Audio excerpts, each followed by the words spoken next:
so firm and stout, keeping want and trouble out. Bless the folk who live within, keep them free and safe from sin. Bless us all that we may... The human voice, what a wonderful instrument. Man's principal means of communication since time immemorial. We laugh with it, cry with it, work with it, play with it, yet how little we know about it. This is a larynx in action. The image our eyes have visualized appears deceptively simple, yet how complex on closer study. These chords are vibrating about 300 times a second, too fast for our eyes or for the ordinary motion picture camera to distinguish. The development of ultra-high-speed photography has given us a new picture of these rapid and complex movements. Photographed at approximately 5,000 frames or pictures per second, these vocal cords show the details of laryngeal function in exaggerated slow motion. This technique presents a new medium for laryngeal research and diagnosis. The casual observer sees little of the vigorous activity at the site of voice production.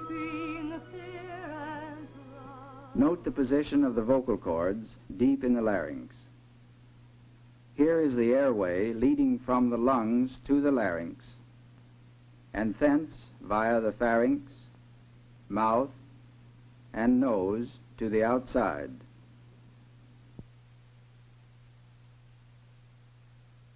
The vocal cords are protected by a firm shell of cartilage and connecting ligaments.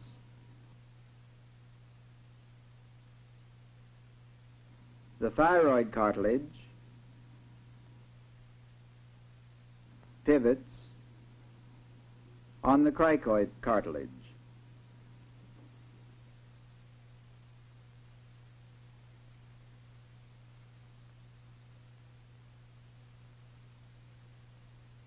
The epiglottis forms part of the protective mechanism from above.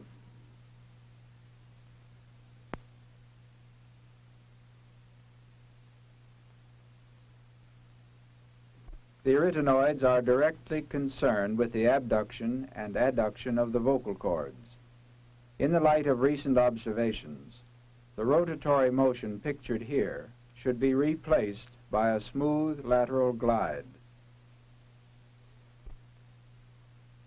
The movements of these cartilages are accomplished by a complexity of different muscles.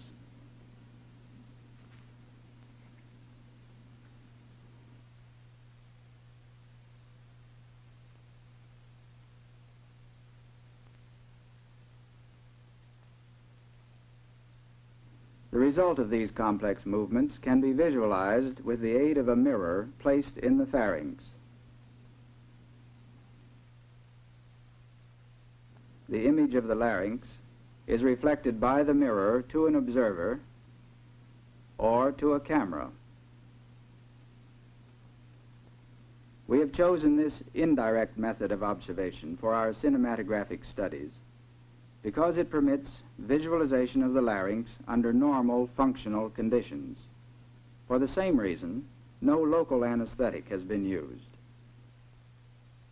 In order to provide a simultaneous record of laryngeal function and voice production, it was necessary to exclude extraneous noises by sound treating our camera. This is a standard motion picture camera.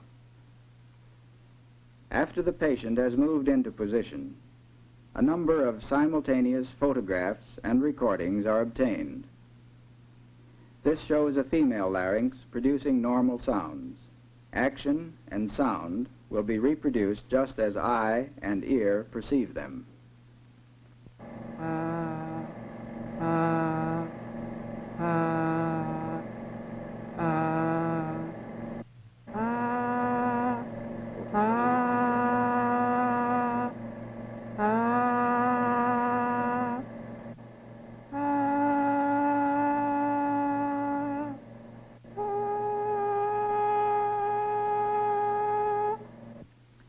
By contrast, here is a male larynx.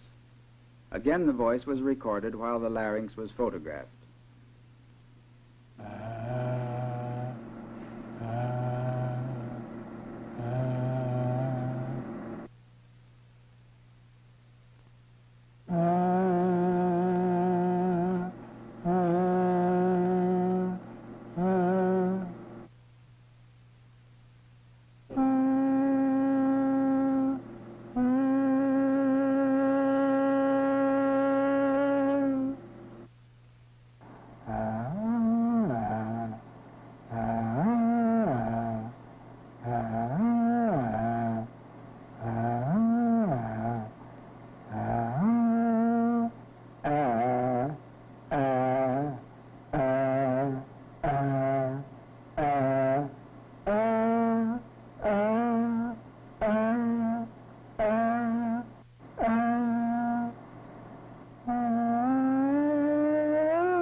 Now let us slow down this hurried image by ultra-high-speed photography. Note the additional detail which now becomes apparent. While the basic tenets of indirect laryngoscopy hold for all forms of laryngeal photography, ultra-high speed requires special equipment. The light source must be of sufficient intensity to permit an exposure of 1/10,000th of a second. The cooling system reduces the intense heat generated by the lamp and prevents injury of the delicate tissues under observation. A diagonal mirror reflects the light onto the laryngeal mirror and thus illuminates the interior of the larynx. The laryngeal image, in turn, is reflected by the mirror to the high-speed camera. Transformers regulate the light intensity and the speed of the camera to permit exposure at speeds from 2,000 to 5,000 frames or pictures per second. In order to demonstrate the slow motion effect of such speeds, first note the oscillation of a watch spring as your eye or the ordinary camera perceives it.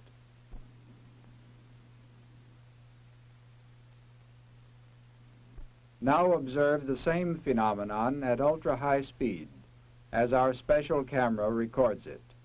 The time element of the motion is magnified 200 times. This technique has enabled us to record several new observations on normal laryngeal physiology. You will see a new and different sequence of events when the cords abduct, asynchrony of vibration during normal phonation, and the complex motion of the loose mucous membrane during sound production. Similarly, newer concepts of arytenoid motion and the relation of length and mass to pitch are confirmed by high-speed photography. At such speeds,